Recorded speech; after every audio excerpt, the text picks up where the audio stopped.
What is up, Denver? Welcome to our House Hack Masterminds podcast series.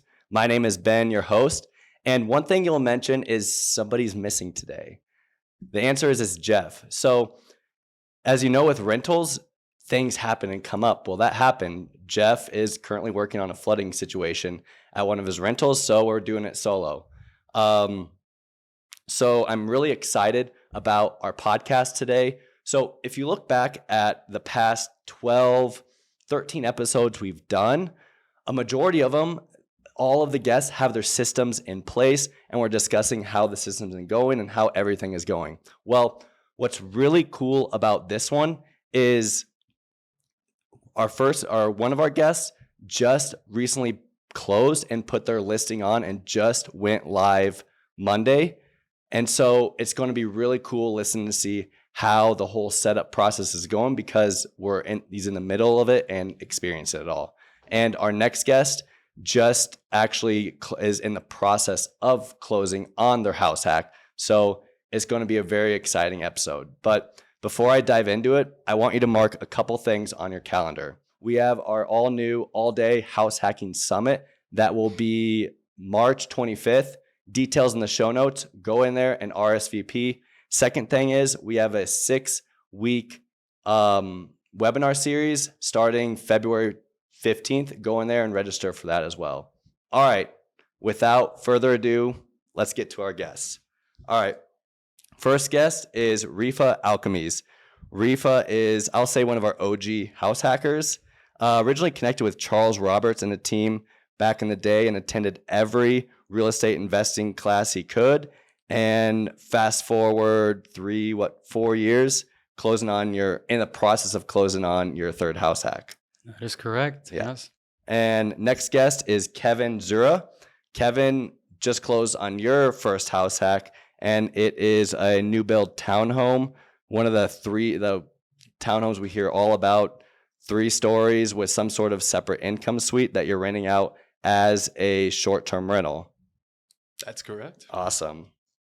All right. So one thing that I remember when I was first starting with my very first house hack was furnishings, because Kevin, you're in the middle of furnishing you just finished. I just finished. You just finished furnishing. And so did I say that correct? Your first guest is Monday, or your listing went live Monday? Listing went live Monday. So I started getting bookings right away. Okay. The soonest booking that I have is February 18th now. So I still have a little bit of time. And I've had booking all the way out to July for Holy cow. Wedding season already. So it was immediate. I think we talked a couple of days before that, and you said, "Are you ready to host people?" And I was like, "Yeah, pretty much." Yeah. But if you go live, there's a high possibility that you might be hosting person the next day. So make sure you're absolutely ready. And you bring up, we didn't talk about this before, but you brought up a great point I want to bring up is once your listing goes live, you need to be ready because you do not want to cancel a guest. Airbnb, have you ever tried to go through, or I'm sure you haven't gone through and cancel it, see what the strict restrictions is? It's I'm drawing a blank, but they charge you. It goes on your listing, and I think you lose your superhost status for over a year. Just sorts of they do not want you canceling reservations. Good to know. I actually gave myself a little bit of extra time, that is great, week, just to make sure everything was good beforehand. So that's good to know. I have no plans to do that, but that will not be an option going forward. What if you have to cancel for whatever reason? Then you can absolutely do that. So I've never had to do that. I just went through the process. I think this was a year back or so, and I saw what they were doing. And if you do have to cancel, you just have to communicate with the guest and then cancel a reservation. But that's when Airbnb goes through, multiple checks of, are you sure you want to cancel? We're going to, you can't rebook for the days at this place that they're staying. Okay, yes. All right, you're going to be charged an additional $250 fine. Are you good with that? Yes. And then last one is you're going to lose your superhost status for over a year. Are you good with that too? For a year? Yes. Wow. So you cancel once with Airbnb. If you do, if you do. So like for anyone listening out there that is wanting to get an Airbnb, make sure your ducks are in a row before going live. Sure. And have your calendar blocked off for the days like out in advance for your vacation. Immediately as you list, or else, you might have to go through that process or adjust plans. Mm-hmm. Wow. Because Airbnb is a business and it's all about your reviews. Like if you're like, especially if you're just starting out, if your reviews go down, it's just killer to your business. Because if you're anything below like a 4.4 out of 5 stars, it's going to be very challenging. One, to get enough bookings to start bringing that average back up, but also get those bookings at a reasonably priced rate. Because I know personally, my wife and I, we do a lot of traveling for Airbnb, and that's the first thing you look at is reviews, and then you look at the cleanliness. The cleanliness, that might not be the right terminology, but the cleanliness of it to see how that is. Yeah, I usually just look for is this a gem? Is this a place that's hard to find? Let's check that one out. Let's see that one first, and then look at the others. But the Superhost, that's a really big catch. I did not know that. That's kind of because it can take a while to get that too. So that's the idea. Is it's a quarterly sort of process, right, where they extend that. Correct. Get that as soon as possible and fill things in, but that's a massive step backwards. If you have that. So I want to talk about furnishing it, because that's when I talk to anyone interested in short-term rentals, furnishing always gets brought up. And I can remember my first Airbnb back in 2019, going to furnish it. I was more worried about saving cost than getting it up and running ASAP. So I can remember I had everything in my Amazon cart that I wanted to purchase new, and then had it ready to go after I closed. So then I hit that, but then I rented a truck for one day. My wife and I spent a whole Saturday driving, picking up couch, mattress, table, bedding, everything, picking it all up. And I then fast forward to the next one. I more was about speediness, where I bought everything new. I'm curious on how, because you probably just finished furnishing your listing. How did that go? What was your experience like? So I kind of prioritized speed first, and it was basically advised like spend a little extra money on the front end, because you'll make that up in a few days. My family has run an interior design business in Minneapolis for a while, and I've always had the advice like spend a little bit more on sort of your couch, sofa, sectional game. One, it's just longevity. It'll last a lot longer, and that's like the biggest hassle to get in and replace.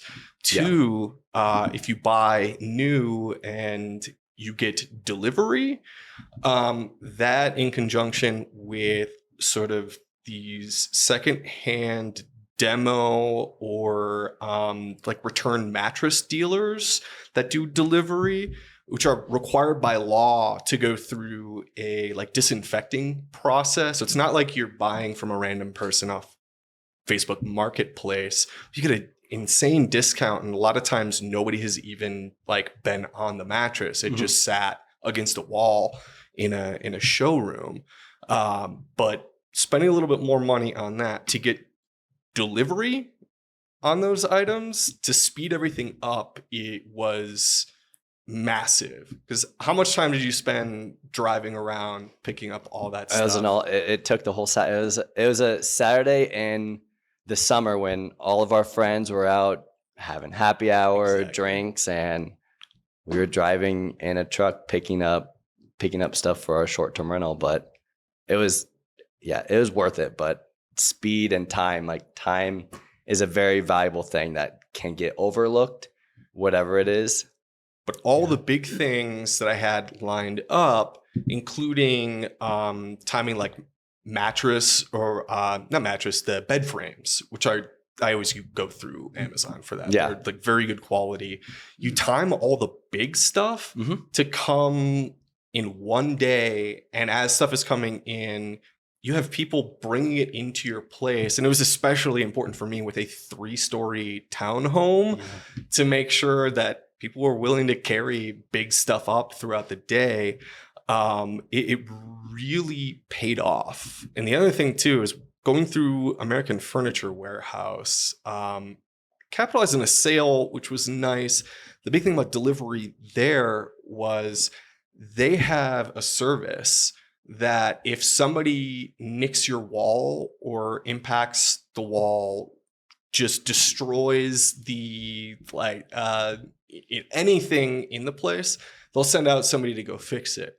So really? the That's guys, nice. the guys that delivered my sectional were just nailing everything. It was bad. Were they part of American Furniture? Yeah, so they were part of the delivery service, and I knew I had that. But here's the thing: it's like you might do that yourself. The other thing was they were delivering that early on. I had other people delivering more stuff throughout the day that didn't have that coverage, and they messed up stuff too. So I filed a claim with them. We just sent them a couple pictures online. They called me like, "Oh yeah, we'll send somebody out," and I was just texting with people. So yeah, it was super easy. A couple days later, a guy came out and fixed all of the holes in the wall, everything nice. like that. Did they paint it too, or? Yeah, well, I had additional paint set aside. So I'm like, here, you can use this. And it was slick, especially because I did some of the damage myself a little bit later on, and other people were too. And I kind of covered everything up, and they were happy to do that. So not only speed, but, taking away any little extra cleanup steps that might happen along the way, and then really getting those big pieces in place to set what your sort of like color scheme, what kind of decorations you're going to put on. It is really good to have really just great deals on Amazon for wall decorations. Like I got a big canvas for like $35. It looks super nice. The key is knowing like what level or what demographic you're targeting here. And mine has like high-end finishes, super nice location. And so I'm looking to make it a little bit more classy. But what's crazy is you don't actually have to spend more money to do that with the deals that are out there. So just search in Amazon, abstract art, and there's a ton of results, and you realize the same things keep popping up, and there can be a massive price difference to where one thing is $100. The same thing from a different seller is $35. Oh, and if you kind of time that out and have it delivered, a day or two within that big stuff coming in, I was hanging stuff up in rooms as people were, dropping off, stuff in them. And then also clean and sort of sparse is better than trying to buy too much stuff and filling up space. So that, keeping that in mind, the speed, the delivery, and really sequencing things in terms of your delivery time, you can get things going in, 2 or 3 days. Yep. I would give yourself more of a bumper on that, just to, like I said, avoid any of those issues on the back end where you might have to cancel a reservation or anything like that. But spending an extra couple $100 on the big furniture item from American Furniture Warehouse saved me few $100 every night. I could put that up sooner, as well as just repairs all over the place. So it really worked out. Yeah. So spend the money. It's worth the money. Buy brand new, because they'll set it all up and save the time, because quicker you can do it, quicker you can start getting bookings, start paying off those expenses. So how long did it take you? Was it like 3 days from like, unfurnished place you just bought and everything, and okay, now I got to furnish it? How long did it take? 3 days pretty much? Yeah. So that's pretty quick. Yeah. To get it all in place. And I had, a friend lined up to do the big sort of move with a truck, picking up stuff on Amazon, Facebook Marketplace throughout the day. But it was all planning beforehand. You mentioned you had stuff in your Amazon cart. Yep, all ready to go. That. So do all of your research like as you're approaching your closing date and you're kind of in that limbo period where all the checklist stuff is done. You're just sort of like waiting. Yeah. Make sure you have everything like ready to pull the trigger on. And it can go a lot faster than you might think. So went live Monday.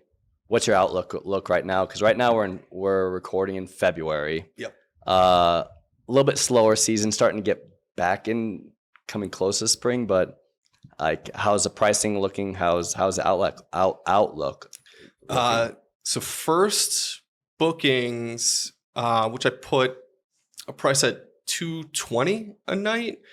And it's a nice location, upper end, property. It's 2 beds, 3 baths, 3 beds plus pull-out couch, 2 stories within it's like 3-minute walk of Mile High Stadium. It's walkable to Sloan's Lake, and it's close to a lot of other, things in the city too.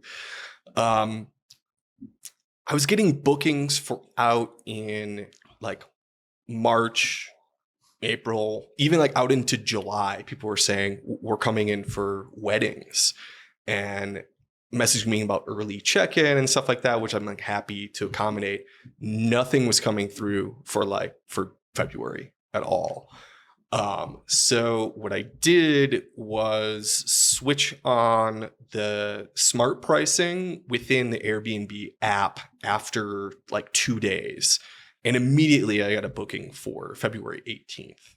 So, and it wasn't even at that big of a discount. So it was like $175 a night. But that, I think you mentioned, we had a couple conversations about that where that smart pricing feature within the app is more self-serving to Airbnb. Is that right? Correct. So yeah, Airbnb, I think before in 2019, when we first started our Airbnb, before we had our system set up in place, and I really knew what I know right now about Airbnb, we checked out smart pricing. Then after doing it while seeing what the actual pricing was, I was like, wow, this is way too low. And then just like you said, it's Airbnb's product. So it's Airbnb looking out for Airbnb. If you're wanting to maximize your occupancy and get your reviews up, great, throw it on there. But there are other softwares out there that are worth it. You may have to pay $20 a month, but that can auto price your listing, which makes it a whole lot easier, and it can really maximize your income. Yeah, you're gonna make more than $20 off of a single booking. But yeah, we had talked about that, and but my whole motive right now is just fill out February. Everything after that seems to be good, and then I'll probably switch over to what was the application you recommended? If anyone's wanted, it's Price Labs, and check out their dynamic pricing. It's super useful. I haven't looked into, because we have a short-term rental and a medium-term rental. We haven't looked in to see if it is capable for a 30-day stay. I'm pretty confident I can know what our pricing is for a 30-day stay, but it's mainly for shorter stays. Gotcha. So Rifaah, you just closed on or you're in the process of closing so on house hack number 3? Yeah. Is that correct? It is. So I had my 3rd house finally under contract. It was not expected because it's actually my neighbor's house next door. 2 years ago when I first moved into this house, and it's in Berkeley area, if you know where it is. It's Berkeley, Highlands. A great area. Really nice neighborhood. We loved it, my partner and I, and we wanted to stay a little bit longer, but we're looking for a new house. We don't really want to necessarily leave this neighborhood. So to say the least, I was sort of disappointed of all the leads that we see on the MLS, and until I figured, well, I'll just give my neighbor a call and see why his house is not on the market anymore, because it was for a bit, and then he took it off the market, and it was still vacant. So yeah, I texted him, and he's like, "Yeah, just make me an offer, and we'll see." Wow, I did not know that story. So it was for sale, but then it wasn't listed anymore. So you yeah, thought it was taken out of the market. You thought it just went under contract, but it actually didn't. I thought so, yeah, but I wasn't really paying attention to it that much because I was, out looking for things. Okay. For other houses. Then, yeah, he basically said, give me, send an offer in. That was in the morning, and then the afternoon we went under contract. Yeah. That was last week. So right now we're in the process of basically the appraisal just got done, the inspection just got done, passing the objection right now. So we're in the process. I'm trying to close on this one because, I realized that I'm sort of taking it or buying it at a discounted rate. I did not know that until the appraisal came in, even though those you did not. I'm learning this all new. Yeah. So when I offered what I offered, I thought this was the reasonable price for the house, knowing the house, and I've been watching it for 2 years, so I know what's in it. Wow. And outside of it and all that. So, but yeah, I was surprised to see the appraiser come in with a really higher number than I expected. But I'm hoping that the seller is willing to just go forward with it. I mean, I'm in a good relationship with him and everything, and he's a very nice guy. So he knows that I'm gonna, he knows my intention of the house and what I'm gonna do with it and everything. He's fine with it. He knew even my old owner of the current house that I live in.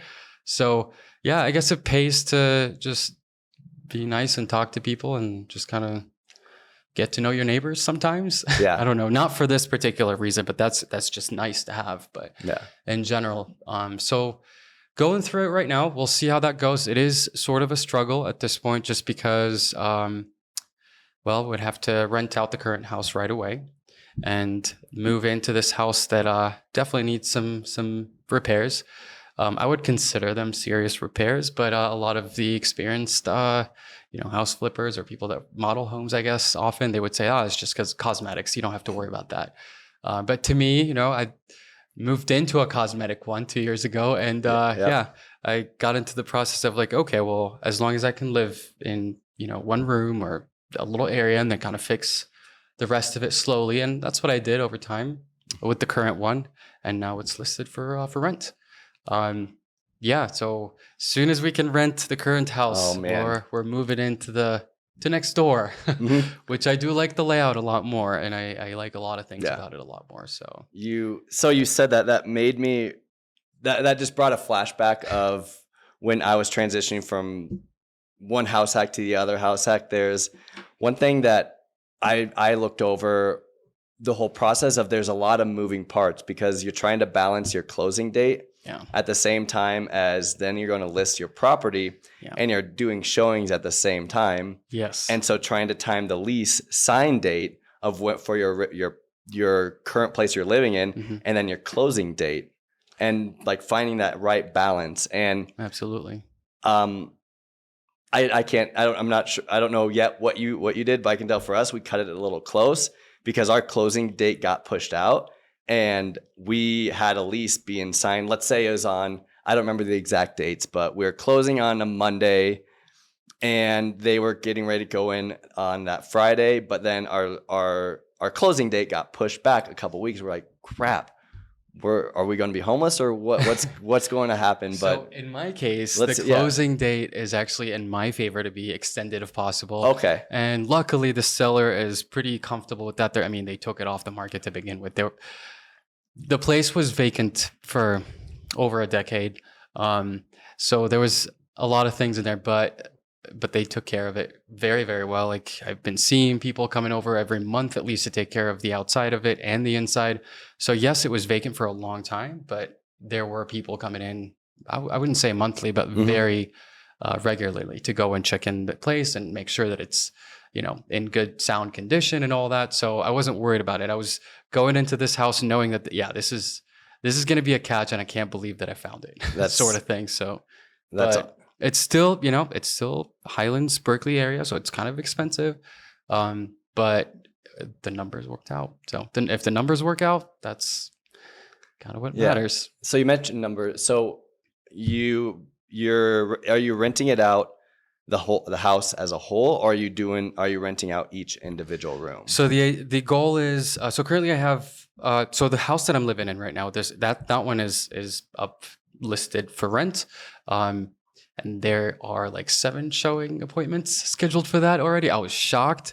And before I got here, I realized that maybe I listed it for a little bit cheaper than I should. But I don't want to be too greedy too. And we'll see. It's 7 potential tenants to pick from is better than none. So, yeah, that as soon as that one gets rented, hopefully we're hoping that we can get a lease probably starting in April, so that we have some leeway, some time to clean up, move everything, because we have a whole attic there that's full of stuff that needs to move to the next door attic.